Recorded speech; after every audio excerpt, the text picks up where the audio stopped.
They're not watching you because they care. They're watching to calculate your every move. Every smile they give, every compliment they drop, every "I understand" hides a purpose. You think you're having a conversation. They're running an experiment. This world isn't run by honesty, it's run by manipulation. And if you don't learn to see through it, you'll keep losing to people who smile while stabbing. This isn't motivation. This is warfare for the mind. Welcome to Outsmarting the Manipulators.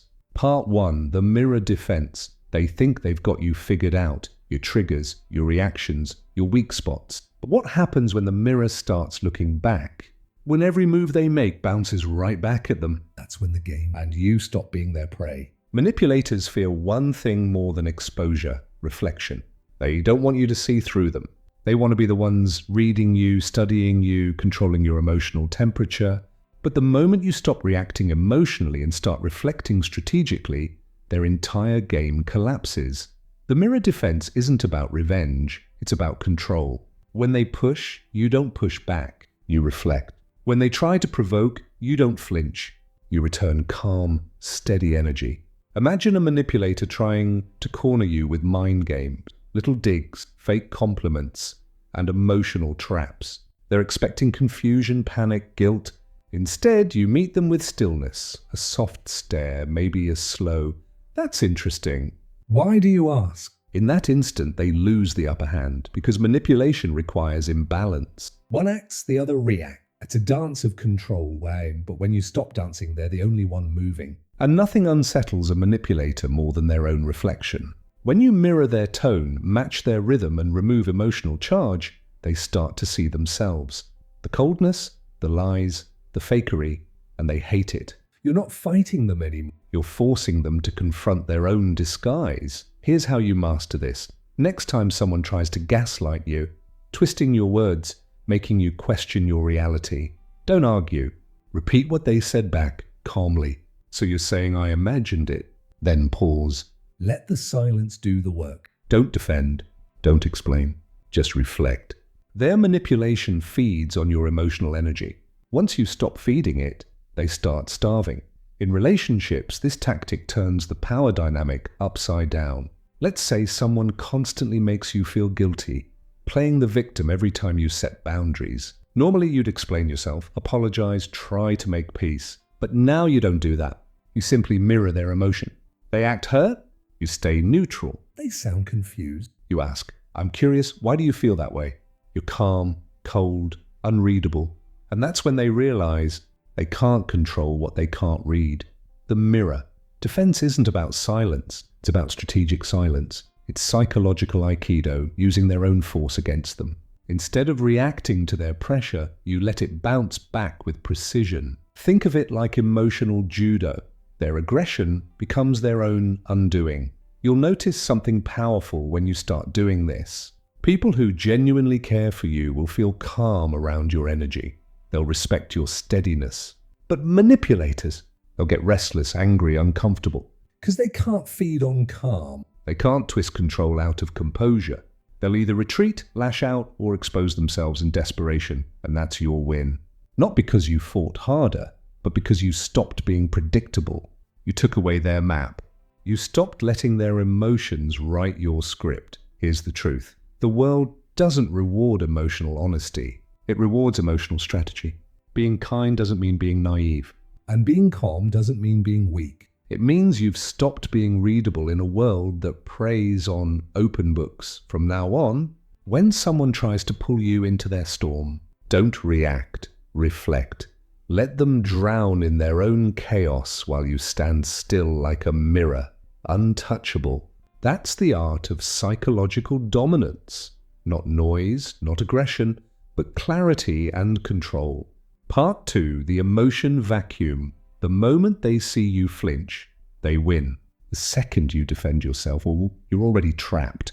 Manipulators don't need fists to break you. They just need your reaction. But what happens when you give them nothing?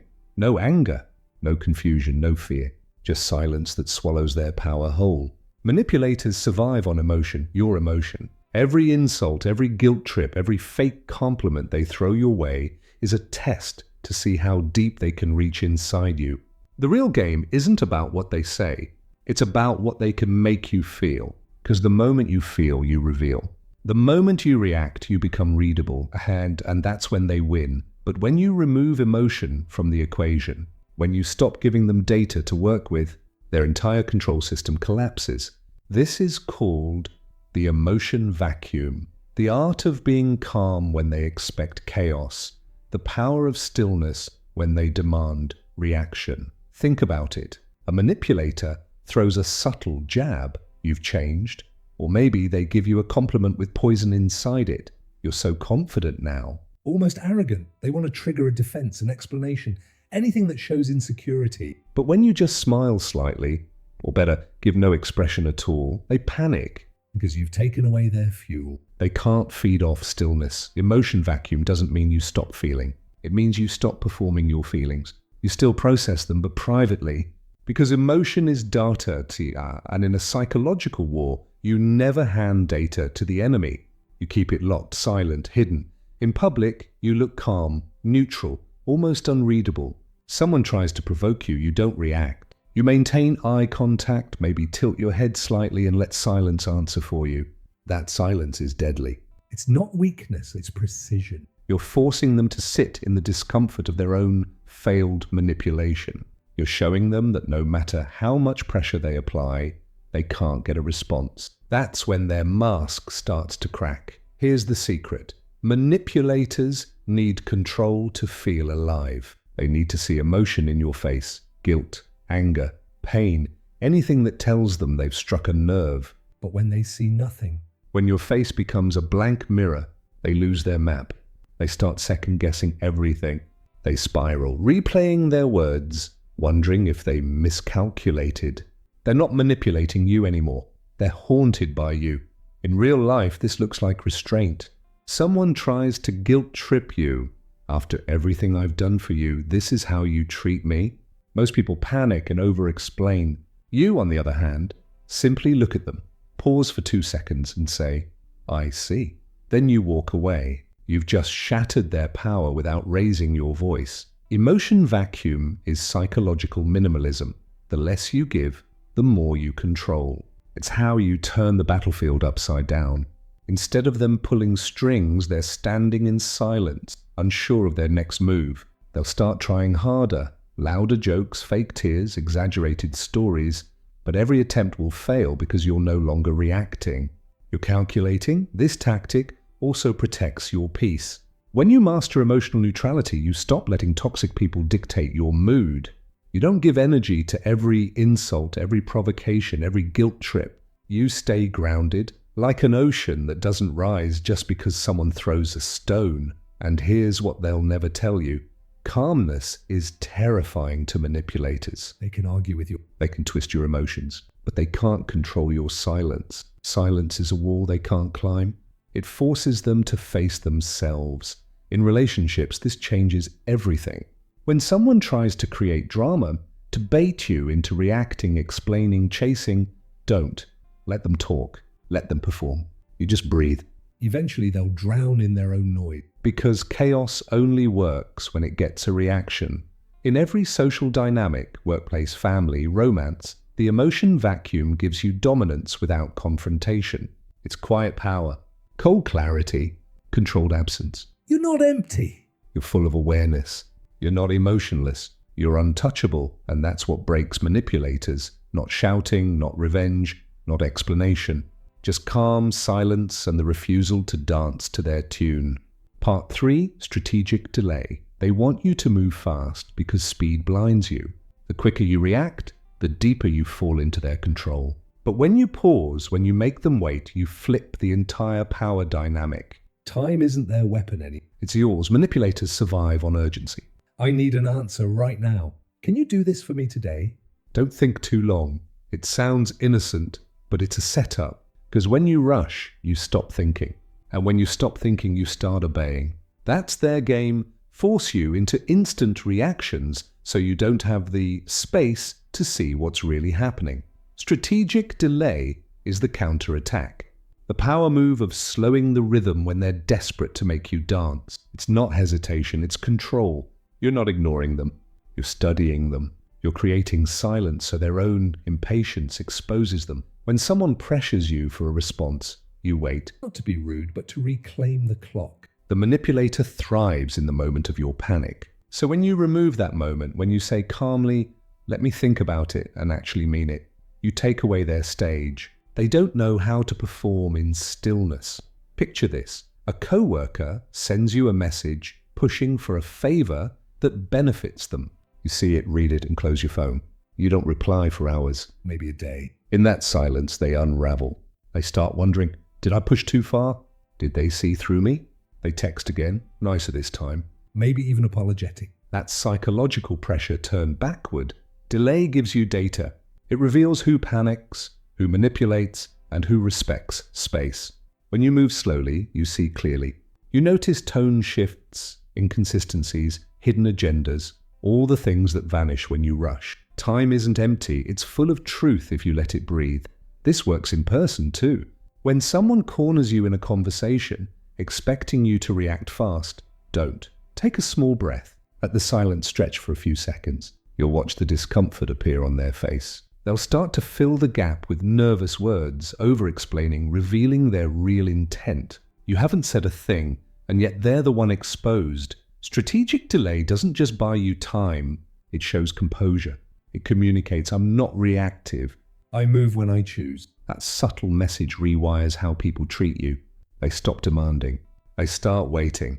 Because deep down, everyone senses it. Whoever controls the pace controls the power. Even in conflict, delay is lethal. When someone throws an accusation at you, "Why didn't you answer me?" Or "You don't care about me anymore," you pause. You look at them neutral. You let the silence linger before saying something simple like, "I'll get back to you on that." No apology, no defense, just distance. That moment of stillness makes them feel their own chaos. Think of every manipulator like a chess player. They make a move waiting for your counter. But if you don't move right away, if you pause, their mind starts working against them. They imagine all the ways you could respond. They get nervous. That's when they make mistakes. That's when you win without doing a thing.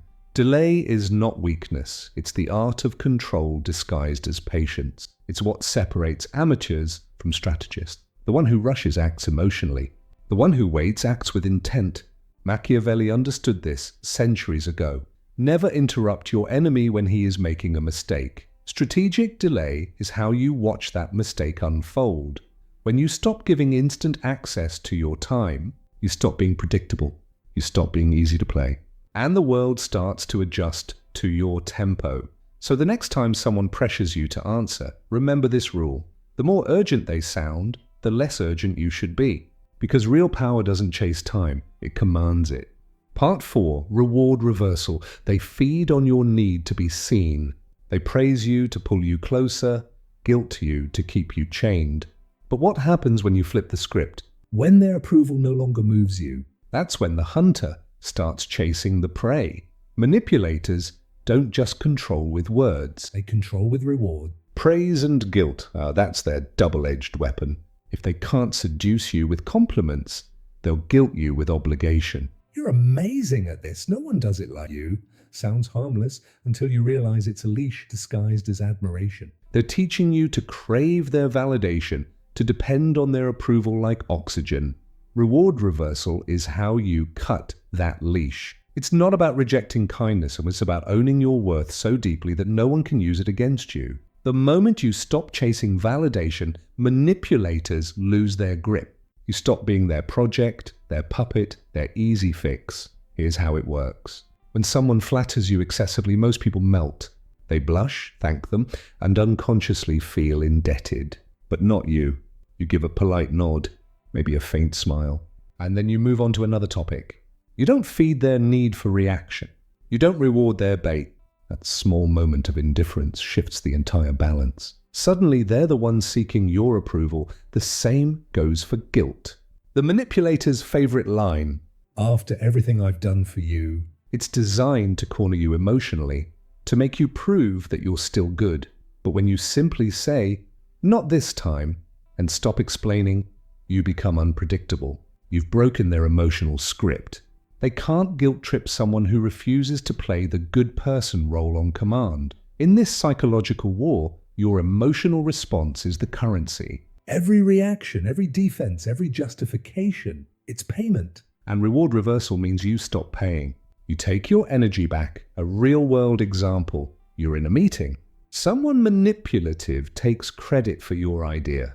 Everyone looks at you expecting a reaction or the anger, correction, something. But you don't flinch. You smile lightly and say, "That's interesting." Then redirect attention to someone else's input. In that moment, you've done three things: denied them the spotlight, avoided the emotional trap, and proven you control the room without even trying. The silence after that moment. That's power. That's what reward reversal feels like. Subtle, sharp, and surgical. You're not fighting for attention. You're deciding who gets it. When you stop being emotionally available to every manipulative play, you become the most valuable person in the room.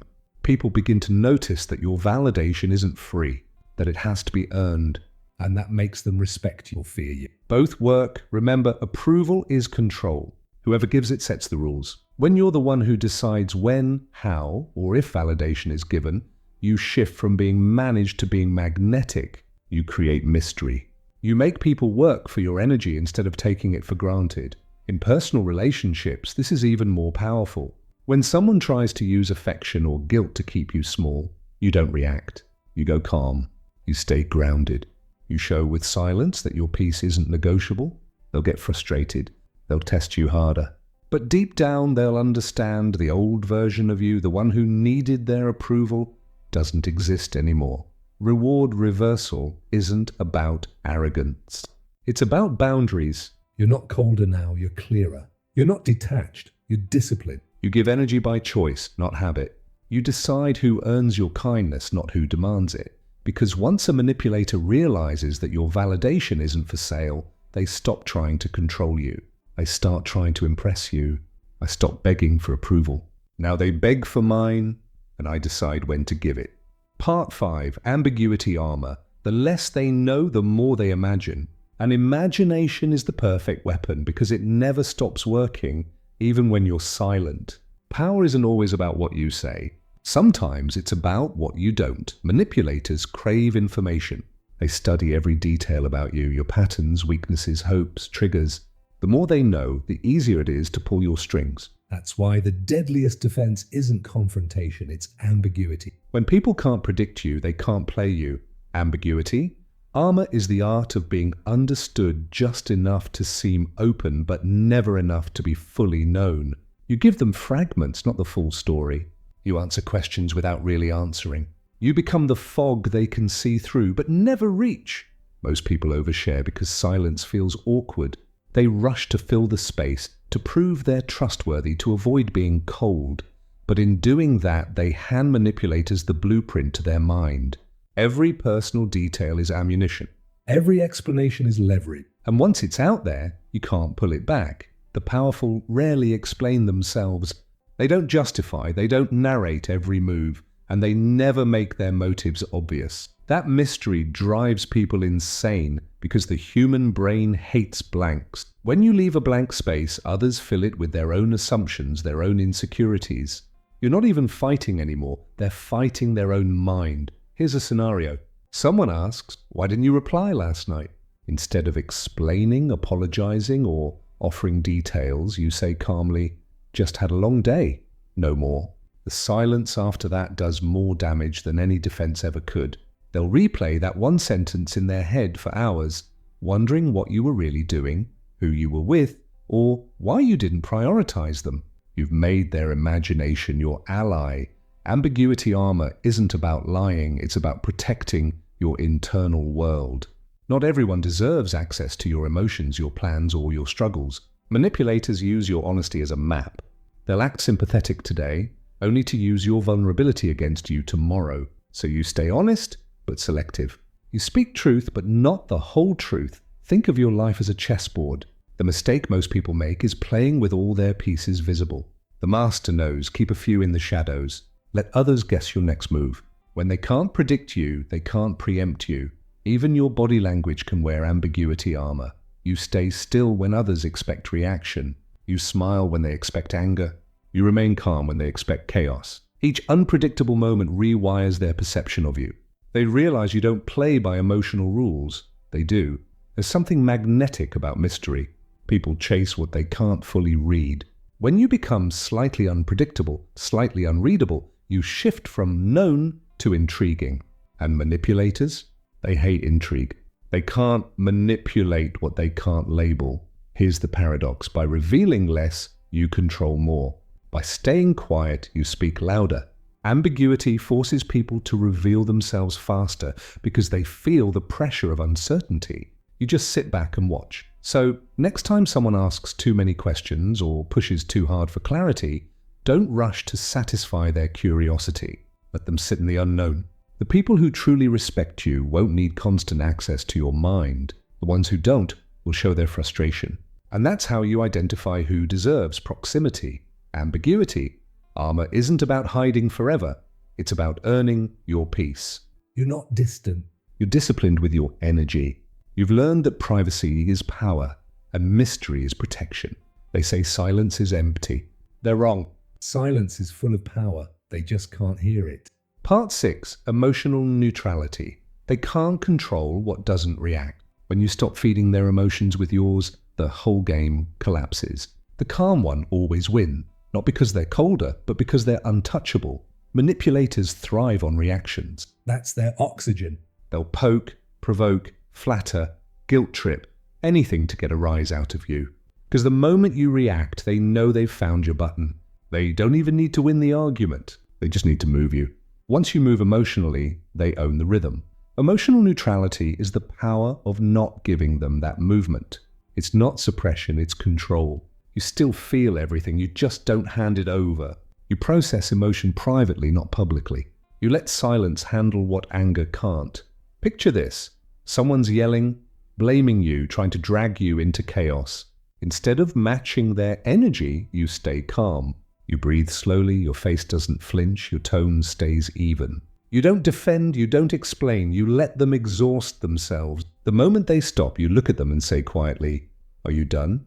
That single sentence delivered without emotion hits harder than any loud reaction ever could. That's emotional neutrality. It's not apathy, it's precision. You choose when emotion serves you and when it doesn't. You don't waste it trying to prove your point to people who aren't listening. You don't waste it trying to earn peace from those who profit from your chaos. Manipulators need your emotional response to survive. They need you frustrated, jealous, defensive, because all of that energy keeps you reactive and off balance. When you stop giving them that, you become a mirror that reflects their games back at them. They start to see their own manipulation exposed in your calm, but neutrality isn't easy. It feels unnatural at first, especially if you've spent your life being emotionally transparent. You'll feel the urge to explain yourself, to fix things, to prove your side. But here's the truth. Every time you try to prove yourself to a manipulator, you're proving you can still be controlled. The most dangerous thing you can do to someone trying to control you is nothing. You smile slightly, say less, and let their own tension eat them alive. The silence becomes a spotlight. Their tactics start looking desperate, childish, unbalanced. And all you had to do was stay centered. Real neutrality isn't emotionless, it's strategic emotion. You decide when to show warmth, when to show indifference. You stay kind without being naive. You stay grounded even when someone's trying to shake the floor. Here's the secret. Neutrality rewires people's perception of you. When they realize they can't get a reaction, they start respecting you or fearing you. Either way, you've won. Because now, every emotional outburst from them looks unhinged, while your calm looks powerful. Even in relationships, this rule holds. When someone tries to pull you into emotional storms, testing your patience, playing victim, twisting your words, you don't chase peace through explanations. You keep your tone steady and say, "I'm not doing this right now," then you walk away. You don't slam the door, you just close it softly. That calm exit hurts them more than any argument. And the best part? Emotional neutrality is contagious. Once you master it, people around you start mirroring your calm. Chaos loses its home. The manipulator loses their control. So when they raise their voice, lower yours. When they guilt you, breathe instead. When they expect a reaction, give them silence. That's how you stop dancing to someone else's rhythm and start conducting your own. The loudest one looks strong, but it's always the calm one who leaves with control. Part 7, the controlled exit. The most dangerous move isn't fighting back, it's walking away without warning. When you disappear with calm certainty, manipulators don't just lose control of you, they lose control of themselves. There's a moment every strong person faces. The moment when words don't work anymore, when explanations are useless, when trying to make someone understand only feeds their ego. That's when real power begins, not in confrontation, but in the controlled exit. See, manipulators survive on your attachment. They feed on your fear of loss, your need for closure, your habit of over-explaining. They count on you staying emotionally hooked, because as long as you're explaining, you're still in the game. But when you walk away without drama, without warning, and without a single emotional breadcrumb, the entire manipulation collapses in on itself. The controlled exit isn't ghosting. It's not revenge. It's clarity. It's the moment you decide your piece is worth more than proving your point. You no longer fight to be understood, you choose to be free. That's not weakness. That's mastery. Think about it. Most people announce their exits. They threaten to leave. They beg to be valued before they go. And manipulators love that because it shows attachment. But the controlled exit doesn't announce, it acts. You become quieter, colder, unavailable. You answer slower. You invest less. You observe more. And then, one day, you simply stop showing up. No speech, no scene. Just silence, and that silence is deafening. Because manipulators don't fear confrontation, they fear irrelevance. They fear being unseen. They fear the day you stop reacting to their chaos. When you pull back your emotional investment, you choke off their supply. You become their biggest nightmare, a person who doesn't need them anymore. Let's make this real. Imagine a relationship where the other person constantly twists your words, plays the victim, and guilt trips you into staying. You've argued, cried, explained over and over, but this time you don't. You just say, "I understand," and you go quiet. You focus on yourself, your peace, your growth. You don't block them, you just become emotionally invisible. Days later, they reach out, confused, desperate for reaction. What's wrong? You've changed. Are we okay? But the truth is, they're not worried about you. They're panicking because they can't read you anymore. They can't control something. And that's when they realize the game is over. This tactic also works in power dynamics. In the workplace with fake friends, even in family situations. When someone constantly drains your energy, you don't fight them anymore. You simply detach. You build your options quietly, strengthen your independence, and when the time comes, you leave gracefully, taking all your value with you. No revenge, no anger, no last words, just calm absence. Because absence is a mirror, it forces people to face the consequences of how they treated you. Here's what most people don't understand. Silence isn't weakness, it's control. When you master the controlled exit, you master timing, emotion, and energy. You teach people that your presence is a privilege, not a guarantee. You stop being someone's backup plan, and you become their greatest loss. But there's a deeper layer here too. The controlled exit isn't just about others, it's about you. It's about breaking your own patterns of attachment, about realizing you don't owe anyone endless chances to drain you. You don't have to keep showing up for people who don't meet you halfway. You don't have to explain your piece to those who profit from your chaos. When you leave quietly, you're not running away, you're rising above. You're choosing self-respect over validation. You're saying, "I don't need to win the argument because I've already won my freedom." And the beauty of it? You don't need to announce your transformation. They'll feel it. They'll feel it in your silence, your peace, your lack of reaction. That calm, detached energy becomes your armor. And once you've mastered that, no manipulator can ever touch you, and because power doesn't shake. It walks away quietly and never looks back. Your silence is not surrender. It's strategy. Your exit is not weakness. It's evolution. Because sometimes the loudest victory is the one that walks away. Closing, they studied your kindness. They fed on your reaction. But that version of you is gone now. From here on, you don't chase, you choose. You don't react, you calculate. Remember, silence is your armor, control is your weapon. The game hasn't ended. It's just finally